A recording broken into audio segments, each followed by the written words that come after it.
It wasn't Democrats that thwarted efforts by conservative State House member Bryan Slaton to follow through on a GOP legislative priority that would have prevented Democrats from chairing committees. No, it was Republicans, or better put, Republicans in name only.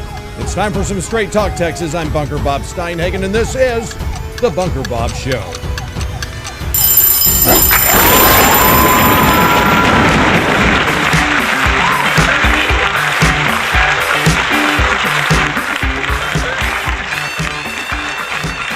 Greetings, thrill seekers, music lovers, conversationalists from across the fruited plains of the great state of Texas. I am your host, Bunker Bob Steinhagen, bringing you an hour of unfiltered, unadulterated, and unapologetic conservatism to help make Texas and America great again. And I'm grateful to have you watching today on the Bunker Cam via Rumble, YouTube, or Facebook, and welcome my podcast listeners who are out there walking, driving in their cars, or wherever they're listening via Spreaker, Spotify, Google Podcast, Apple Podcast, Deezer, iHeartRadio, Podchaser, or Podcast Addict.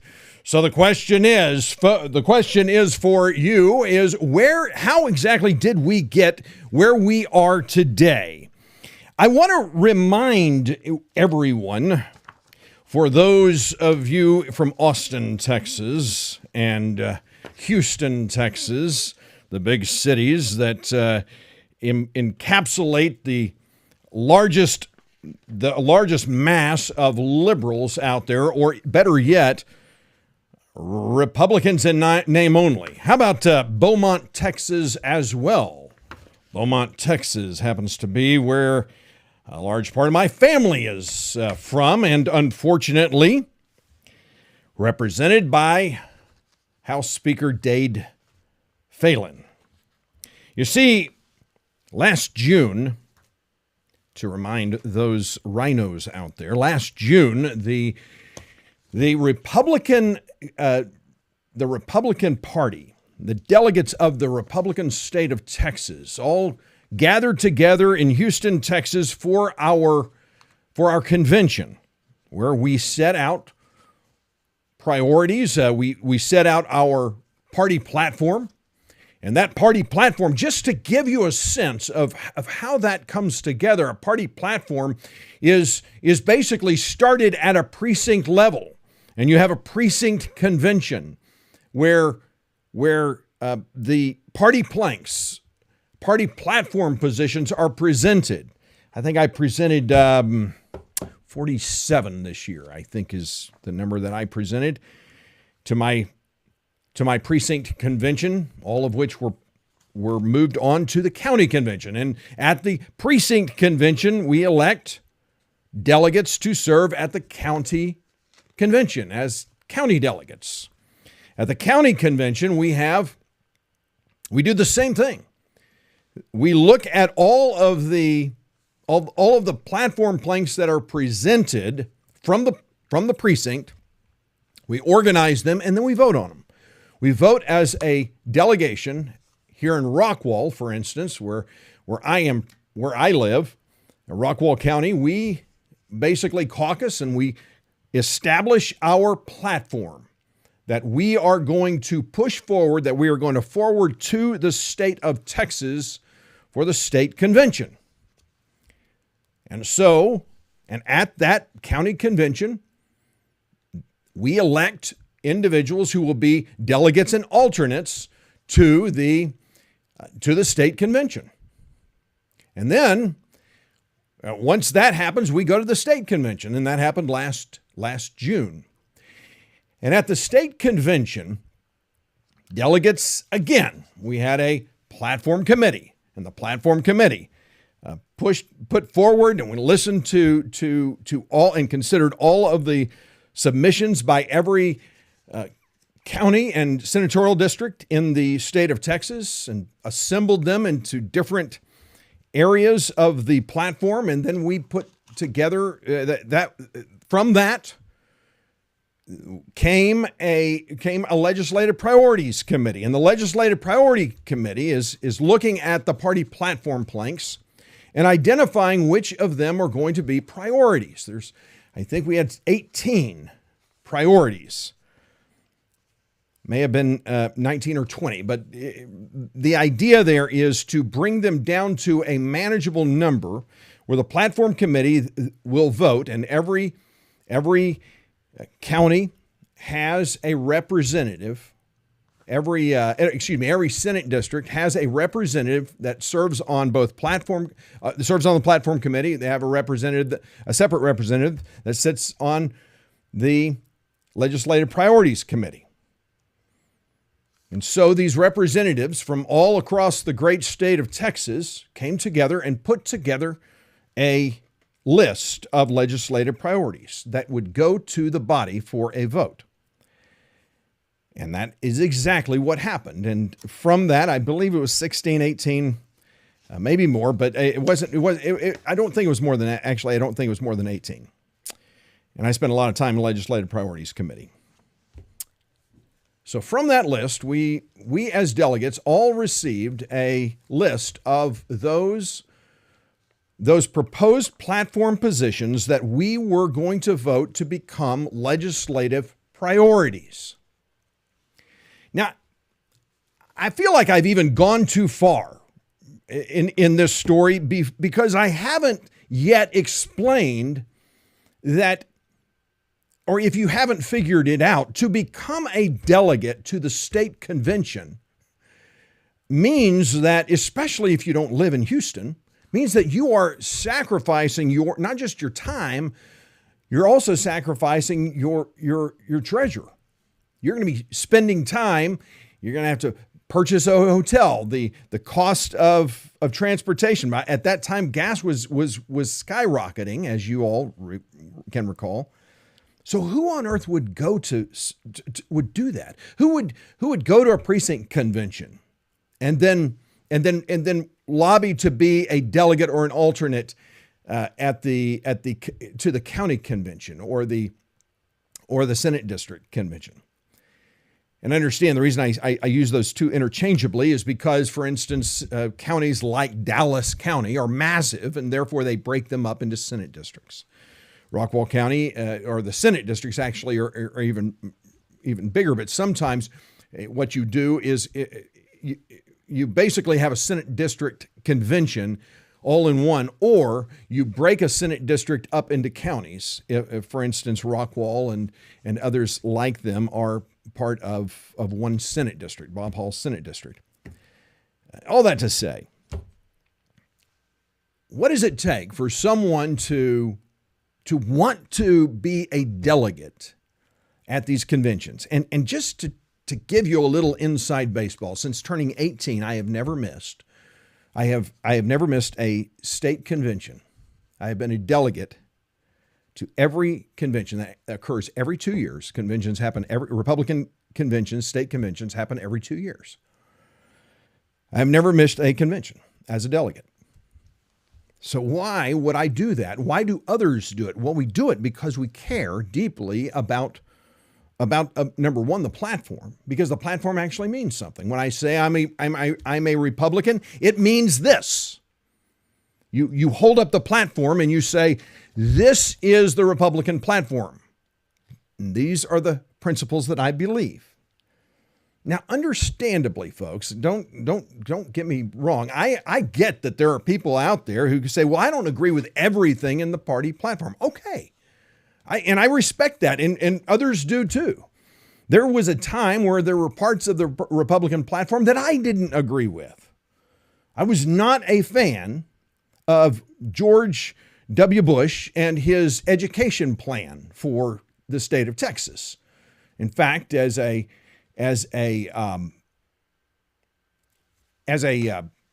someone who had run political campaigns, I ran several state board of education races, and ran one against the individual that he wanted to be the next chairman of the State Board of Education. George W. Bush was great on a lot of things. He was terrible on education. Don't believe me? When he became president, he created Every Child Left Behind. Now they called it it's euphemistically, I guess, no child left behind, but it was truly every child left behind kind of legislation. How do you know? Well, Ted Kennedy took the lead on that. That should tell you pretty much everything you need to know about every child left behind legislation. So there have been times that I have not agreed with the Republican platform, and there are people who are elected to office who don't stand for the Republican platform. There are certain planks of the Republican platform, and they are Republicans. Now, understand, that doesn't make them a rhino. Not in my eyes. I don't believe in trading the good for the perfect. I used to. I'll admit, I really did. I thought, man, if we had people with integrity. Well, you know what? No one has integrity. There's no such thing. There is no such thing as someone who is morally pure. Why do I know that? Why can I say that? Because I know that as a follower of Christ, as a Christian, I didn't earn my way into heaven. I don't earn my way into heaven. Jesus Christ paid the cost of my sin, and I sin every day. I fall short of the glory of God, because all have sinned and fallen short of the glory of God. But the grace of God is eternal life through Jesus Christ our Lord. It is by grace. It is by a free gift that no one should boast. It is the gift of God. When I stand at the gate of heaven, and I've said this on the show many times, when I stand at the gate of heaven and God asked me, why should I let you into my kingdom? I'm going to give him 3 reasons. Jesus Christ, Jesus Christ, and Jesus Christ. That's the reason why I have been granted admission into the gates of heaven. The Bible is very clear. I cannot work my way into heaven, and therefore, when I read in the Bible, when I read in Romans, or when I read in 2 Timothy, where Paul says, among sinners, I am the worst of all. He doesn't say I was the worst of sinners. He says I am the worst of sinners. When I read that, I recognize immediately, and it was just an aha moment. I was like, wait a minute. There is no such thing as a perfect person. There is no such thing as a perfect Republican. There's just not. So I don't hold, and we should not hold elected officials up to a standard that's unattainable. It's interesting, isn't it, that even the most conservative members of the House and Senate in both the Texas legislature and the United States House and Senate, isn't it interesting when you look at the grades that different political action committees give? There are few that ever get 100% on any of those. Even the most conservative of the most conservative, they always fall short. And typically it's because there's some kind of rider on a bill that they don't agree with, or they can't back. And it's typically not because they stand against that political action committee like the NRA, an organization that I'm a member of. That is typical of what happens. And so we don't hold Republicans to a standard that they cannot achieve. But when we say I'm a Republican, when I say I'm a Republican, I hold up, I basically go, okay, what is a Republican? The way I can define a Republican is, here is the party platform.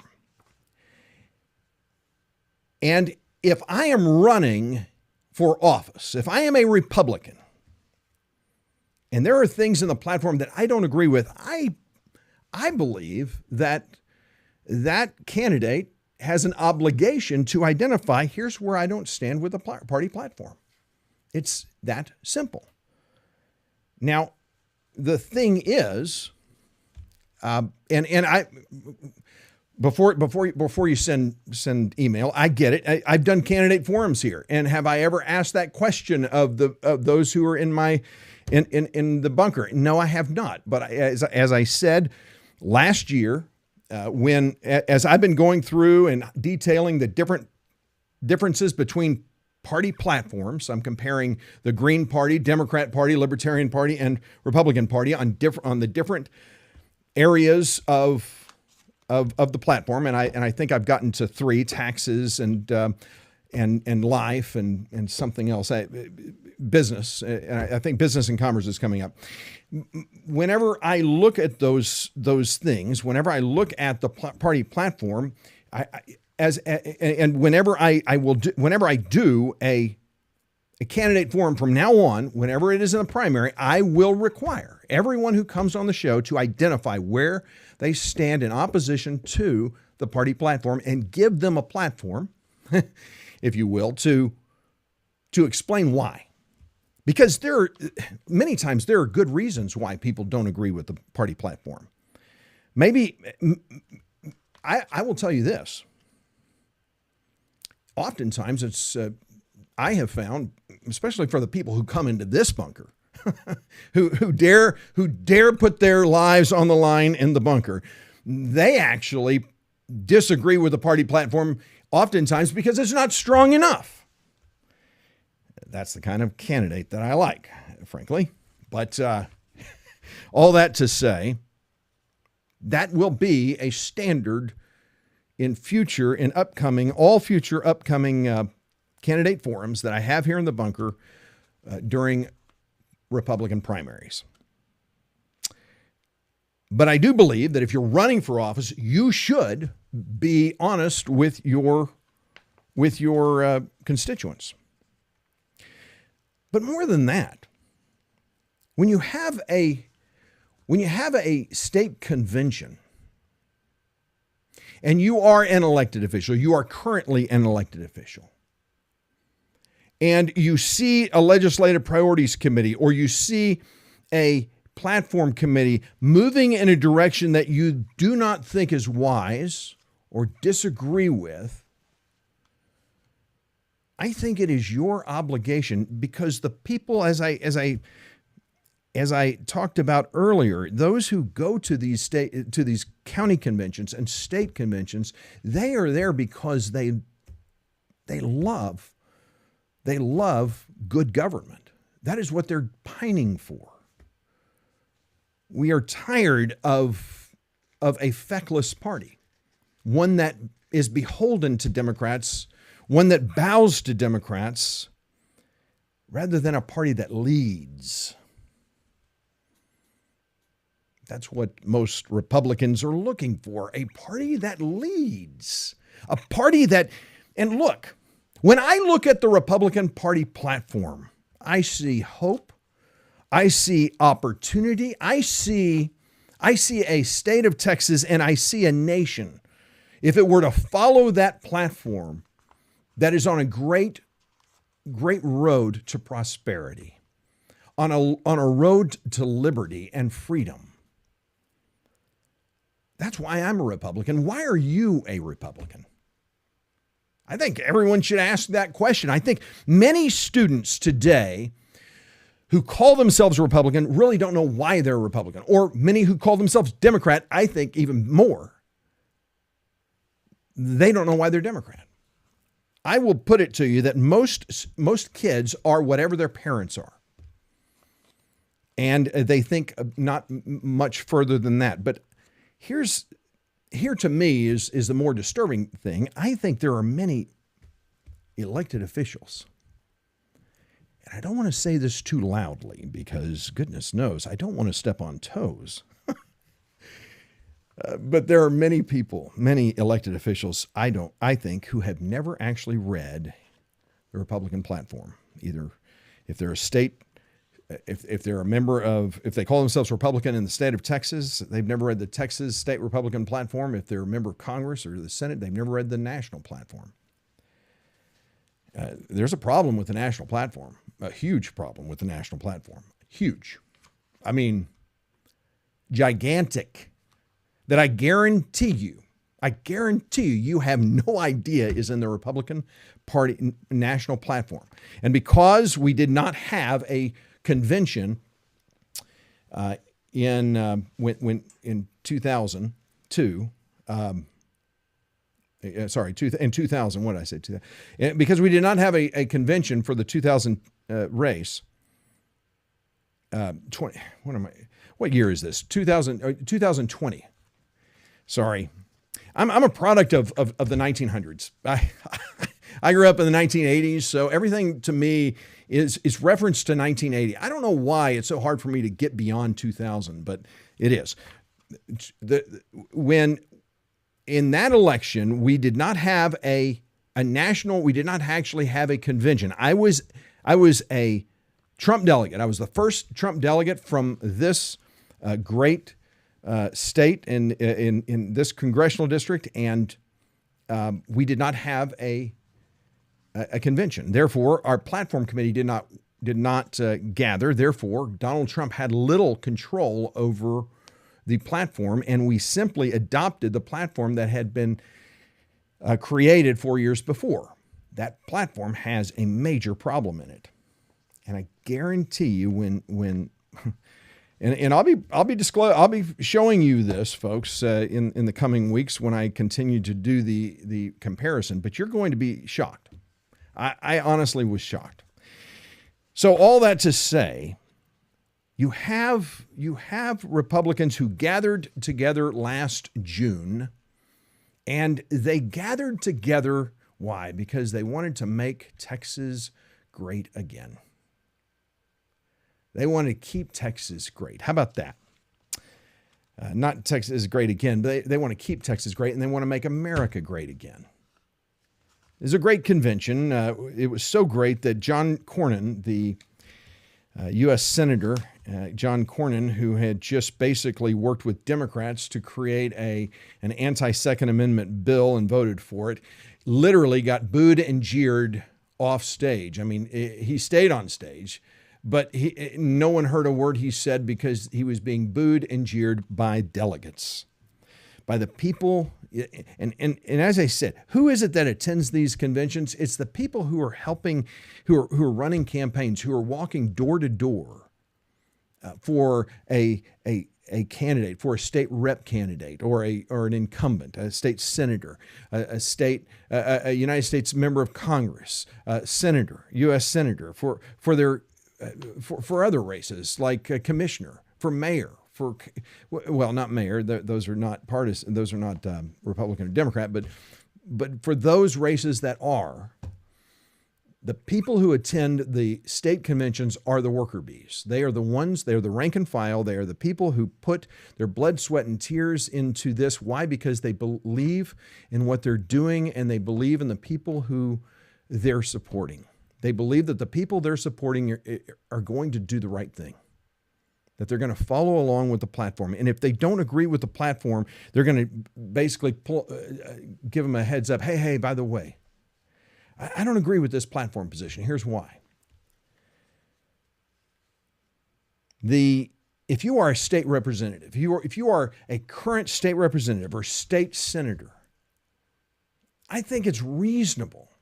I think it's more than reasonable. I think it should be expected that you are going to come before your caucus, your Senate caucus or your House caucus. You're going to come in and you're going to say, I want to thank you for your support. I do want to let you know I'm seeing these things going on in the platform committee. Here are some problems that I have with it. Here's why I wouldn't support it, and I hope you don't either. Or let's talk about these things. Conventions are a great place to have discourse.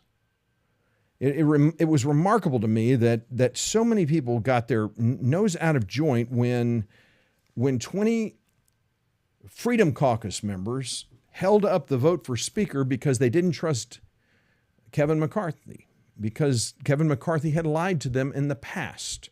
He was not trustworthy. They wanted to put someone in that position who was. They always talk about, if we're going to. I keep referring to Matt Gaetz's quote, which I think was brilliant. He said, "If we want to drain the swamp, we don't want to put the biggest alligator in charge of it." It's a great point. The definition of insanity is doing the same thing over and over again and expecting different results. So we have a career politician in Kevin McCarthy from California as our House Speaker in Washington, D.C. But things are going to change, right? Well, they are going to change it for one reason, thanks to the Freedom Caucus, thanks to those 20 members who made demands that are going to change the way Congress works. As I talked about yesterday, one of the things that I had missed when I was describing what the Freedom Caucus was demanding as they negotiated with McCarthy and others like that, was that they want to do it. They want to put an end to Congress members. If you have stock, you have to put that in a blind trust, because the insider trading that members of Congress receive is really a violation of trust for the people. And so you have members of Congress who go in poor and come out crazy rich. And it's a problem. And so that's what one of the demands that they had. I didn't talk about that last week when this whole thing was going on. I had missed that. But they wanted an open rule process, a single subject legislation, no more omnibus bills. You have to stop earmarks and put them on the floor for a vote on their own merit. And other things like that. Motion to vacate the chair that has been in place forever until Nancy Pelosi in 2019 did away with it. Why? Because she didn't want to be held accountable. She did not want to be accountable. For some reason, there are people who don't want to do that, who think that accountability is a bad thing. You know who thinks accountability is a bad thing? The alligators in the swamp. And you got to watch out for the biggest ones. But that is where we're at, right? That's what happened. So when we look at what's happening here in Texas, when we kind of try to understand and dissect what's gone on in just the last day, what happened yesterday, we really have to understand the genesis of where all this came from, because one of the so as I had talked about, we put together a list. So all the delegates got 16, 18 legislative priorities to pick from. And then the legislative priorities with the highest number of votes, with the most support by delegates, the first one on the list is to protect our elections. That's number one. Delegates overwhelmingly. The second one is secure the border and protect Texans. That's number two. That's the second most important thing to delegates at the state Republican convention. The third is ban gender modification of children. And four is to stop sexualizing Texas kids. Those are the top four. We chose 8, just 8. When you consider that the number of party platform planks is nearing, I think, 600. Of those, just 8 made the final pick as what we wanted to see our Texas legislature push forward. The fifth most important thing to Texas delegates is to ban Democrat chairs. To ensure all legislative Republican priorities are given a fair opportunity to become law, the Republican-controlled Texas legislature shall adopt a rule that would end the practice of awarding committee chairmanships to Democrats. Why is that so important? Well, it's important for a lot of reasons. And number one, whoever is the chair of a committee, of a House committee, they control the agenda. If they don't want something on the agenda, if they don't like something, guess what? It doesn't even get a hearing. It gets no committee attention. It doesn't get a vote. It doesn't get anything. It gets thrown in the trash. And Dade Phelan last year had appointed 40% of the chairs of the state house, even though it was an overwhelmingly Republican-controlled house, 40% were Democrats. And so when you think about, you ask yourself, why is education not what it should be or could be in Texas? Well, that's because that committee is chaired by a Democrat. Remember what I talked about earlier when I talked about George W. Bush and how bad he was on education? He basically gave the legislation for his design for education as president. He gave that over and put in charge of it Ted Kennedy, a Democrat. If you want to destroy education in Texas, put Democrats in charge of it. That's the best way to do it. There was a piece of legislation that a bill proposed that wanted to to require athletes to compete in as their correct gender. So if they were born a male, they had to compete with males. Born female, they had to compete with females. You kind of know where I'm going with that, right? That bill, the chair of that committee basically was a Democrat and said no. You think there's a problem, folks? You know what other state appoints? What other state? With all of the states in the United States, how many states that have a majority in either house has chairs of committees from the minority party? I'll give you a second to think about that. The second's over. The answer is 0. None. If you think for 1 second, folks, that if the Democrats ever get hold of control of the Texas State House, if you think for 1 minute that the Democrats are going to do likewise, you're crazy. But that's what Speaker Phelan did last time. 40% of our chairs were Democrats. Now, Phelan is arguing that this is why Washington is messed up. We don't want to be like Washington. We want to be fair. We want to give everyone the opportunity for their voice to be heard. Now, first of all, I fundamentally disagree with the foundation of his argument. That is that Republicans are not fair, that Republicans can't be fair and are not fair, when in fact, just the opposite is true. If you want to see fairness on display, put Republicans in charge. Now, I will tell you, now, the first thing you're going to say is, well, he is a Republican. Phelan is a Republican. And that's right, folks. Speaker Phelan is a Republican. In fact, this from Texas Scorecard from Tuesday, members of the Texas House overwhelmingly reelected Republican Dade Phelan of Beaumont as Speaker on Tuesday, with 145 of the 150 members supporting him for the role. The resounding message, whoa, folks, whoa, stop there. And this is what's interesting. Neither the Texan nor the Texas Scorecard, no one is going, wait a minute, how is that even possible? You saw what happened in Washington. How many Democrats voted for Kevin McCarthy?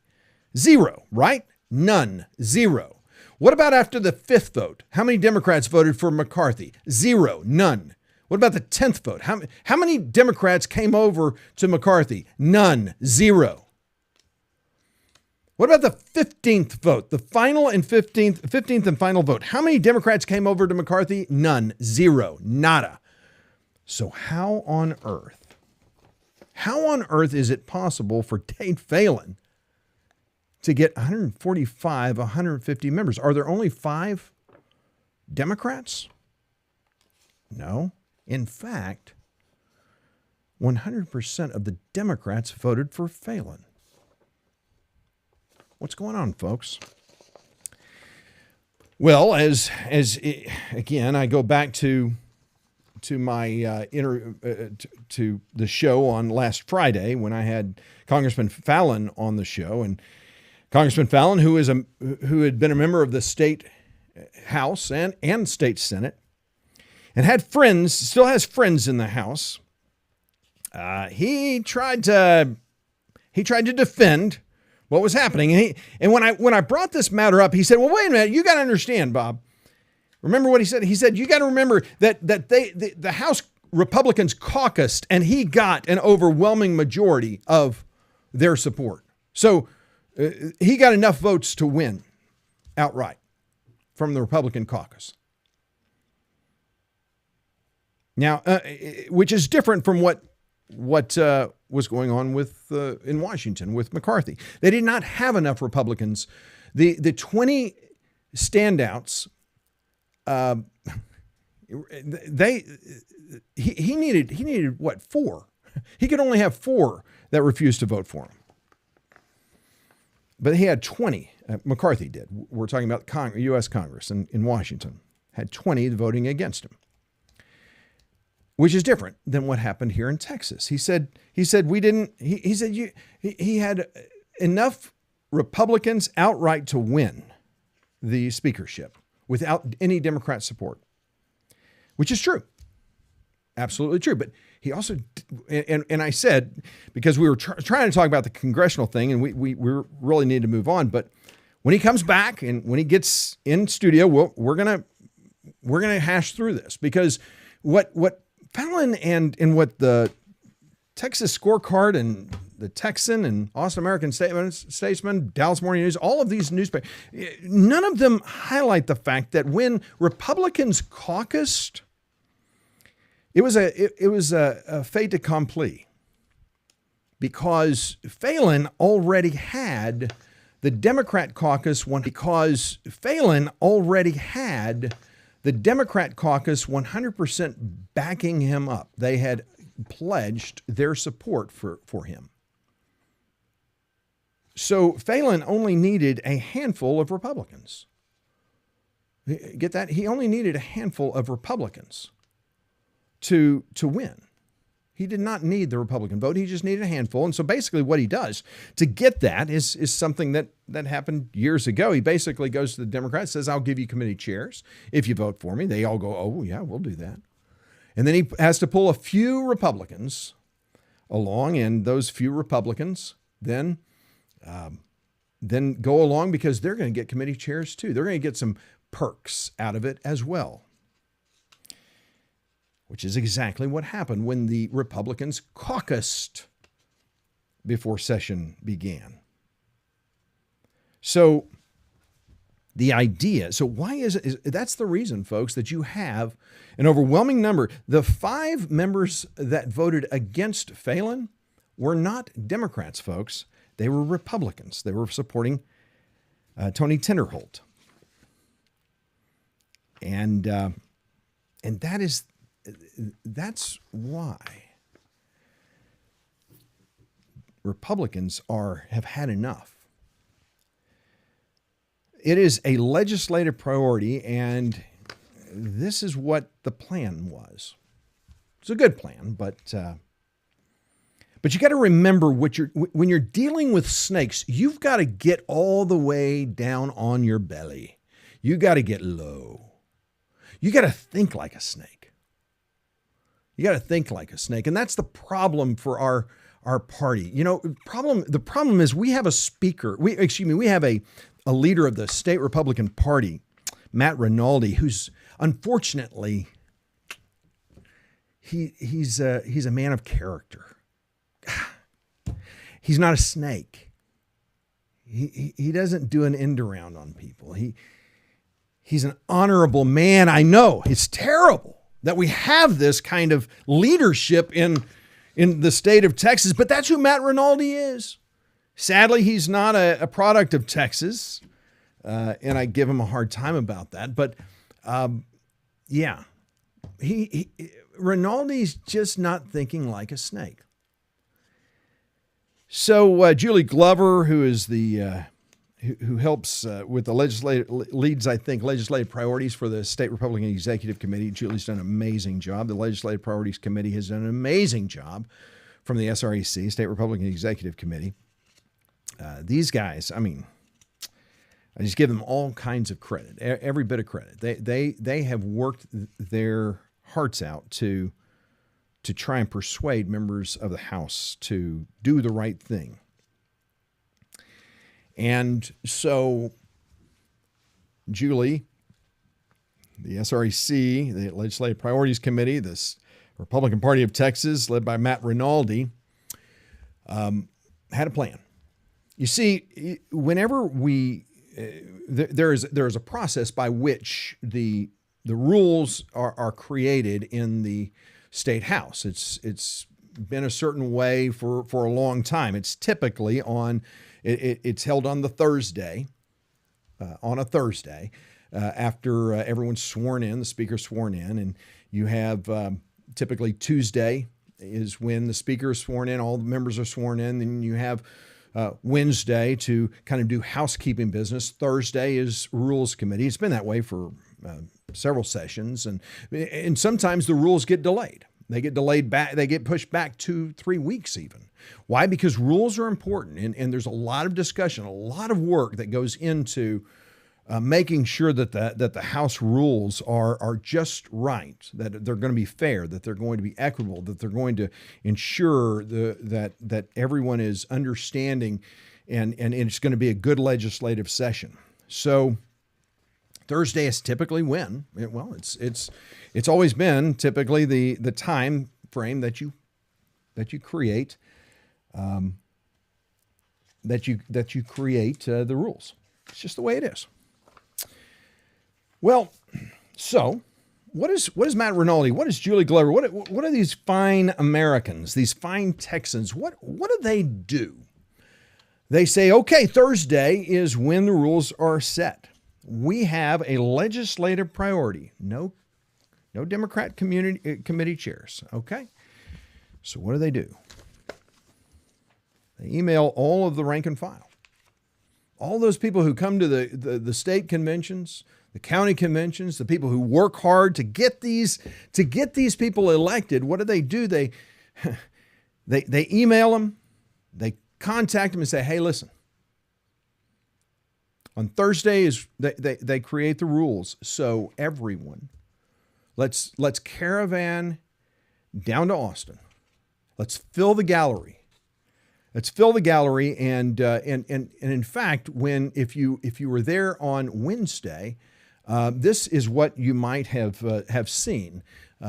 People in the gallery already with their Ban Democrat Chairs T-shirts on.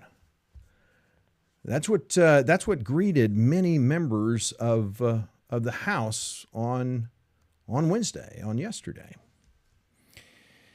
And if you see there, I'm just going to point out up on the right-hand side of the picture, that's Dennis and Sherry London. Dennis London ran for state rep against Justin Holland.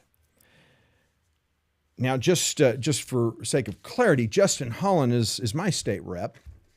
You will also notice that I do not have a Justin Holland placard on this door. I have Bryan Slaton placard on the door. There's a reason for that, right? Now, you got to understand, folks. I'm giving you inside baseball, all right? This is why you watch this show, so that you can understand better how politics works, so that you can understand how the sausage is made. Dade Phelan made sure that when he went into caucus for them to decide who they were going to come out of caucus with as their nominee, he basically went to each member and said, hey, listen, I've already got the Democrats. You play ball with me. You don't play ball with me, I'm going to put you on the committee from hell. You will get on no choice committees. But if you do good, if you go and if you help attack, be one of my attack dogs, I'm going to reward you mightily. I'm going to make sure you get some perks, that your name is going to be promoted. And in fact, today, Dade Phelan highlighted that Justin Holland Representative Justin Holland is going to chair the inaugural committee for next Tuesday. You're starting to understand why Bryan Slaton's placard is on my door. Yeah, there's a really good reason why Bryan Slaton's placard is on my door and not Justin Holland. But I'll get to that in a minute. But so what do they do? So the GOP, they organize a caravan to go to Austin today, this morning. And so here is what happened. So anyway, I didn't finish, but Dade Phelan, I did finish. Dade Phelan did say he was going to, I think it's important. Dade Phelan wins the role of speaker, 145 to 150, just overwhelming, he loved by everybody. The resounding message from Phelan's nominators and his own acceptance speech was clear. Republicans will share power in the lower chamber with the Democrats. Why am I a Republican? Because I believe Republicans have solutions and Democrats bring problems. Why am I a Republican? Why do I believe that the Republicans are the best for America, for Texas? Because we are going to do things that protect liberty, that keep taxes low, that do what is best for Texans. And I believe Democrats want exactly the opposite. Democrats want for everyone to be dependent on government. Republicans don't. Phelan's supporters painted him as a good speaker who would prioritize cooperation and bipartisanship above all else. State Rep Cody Harris of Palestine offered the nominating speech for Phelan, saying that he was voting for his, quote, integrity. Listen to this. He was voting for his integrity, honesty, and steady hand. Yeah. Integrity, honesty, and steady hand. I want you to remember that. This is what Cody Harris of Palestine, Republican of Palestine, said about that. Tracy King, Democrat from Uvalde, said he was supporting Phelan because Phelan gets it, end quote. King also pointed out that, in his opinion, the most important thing that Phelan has ever done was to visit Uvalde last week to meet with the families of last May school shooting victims. That's the most important thing he's ever done. That's the most important thing he's ever done. So Harris believes that Phelan is a man of integrity, honesty, and a steady hand. That was Tuesday, folks. This from Texas Scorecard. Sidney Henry writing this article. This is printed on January 10th. Texas House Speaker Dade Phelan has scheduled the debate on House rules and proposed amendments for 10 a.m. on Wednesday. Spurning the Republican Party of Texas and many grassroots activists who are convoying to Austin on Thursday to voice their opinions on the appointment of Democrats to key leadership positions.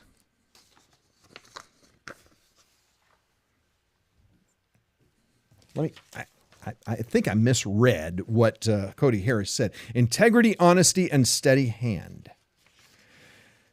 Well, in no surprise, there was a tweet by Bryan Slaton that really kind of said it all. Breaking. In his first act of defiance to Republican voters, Dade Phelan has decided to move up the rules debate for tomorrow. He and his loyalists know that hundreds of Republican activists are coming in to watch the rules debate on Thursday. You want to see what it looked like today in the House of Representatives? That's what it looked like today in the House of Representatives. That's a screenshot from what you saw today. Those people who work so hard to make Texas great. people who worked so hard to get Dade Phelan and his minions elected. That's who's sitting there. And they're all wearing the same color shirt, red. And all of their shirts happen to read the same thing. Remember that? No to Democrat chairs. That's a man, according to Cody Harris, Republican of Palestine, who is a man of integrity, honesty, and a steady hand. I don't think so. I don't think that's what you get. Not with Dade Phelan. Do I call Dade Phelan a rhino or a Republican in name only? You bet I sure do. State Representative Bryan Slaton, who nominated State Representative Tenderholt, the article goes on, to challenge Phelan for House Speaker, called Phelan's decision his first act of defiance to Republican voters. My message to grassroots Texans is simple. Do not cancel a single bus, Slaton said. Your voice matters and you deserve to be heard. So what happened yesterday, as I talked about yesterday, was Bryan Slaton brought forward amendment after amendment to the rules. And every time he stood up, Charle Geren, from Fort Worth, I think is where he's from, called a point of order. A Democrat didn't call point of order. A Democrat didn't try to thwart it. That would make sense. A Democrat going, whoa, you're trying to stop Democratic committee chairs. We're going to stop this. Now, if a Democrat had done it, I mean, it's okay. Makes sense. They don't want to stop that. They sure stood up and asked a bunch of questions and made points of order when it came to fining them should they break quorum again. They sure had a problem with that. But when it came to Democrat committee chairs, Charle Geren, Dade Phelan went to everyone, to Democrats, we'll take care of this. We'll take care of it. We got your back. What were some of them? So basically, they kept calling him out of order. So what would happen is Bryan Slaton would get up. He would start to read his amendment before he got through the first sentence. Charle Geren stood up and said, point of order, which interrupted Slaton's amendment, reading of the amendment. He said, point of order, it's out of order for this reason. And so they stopped for 10 minutes as Phelan and Geren and all of the little minions like Justin Holland all gathered together in a little gaggle to how are we going to push this out? And then Dade Phelan just stood up and said, called it out of order. He ruled it out of order. That's the rule. That's the power of the chair.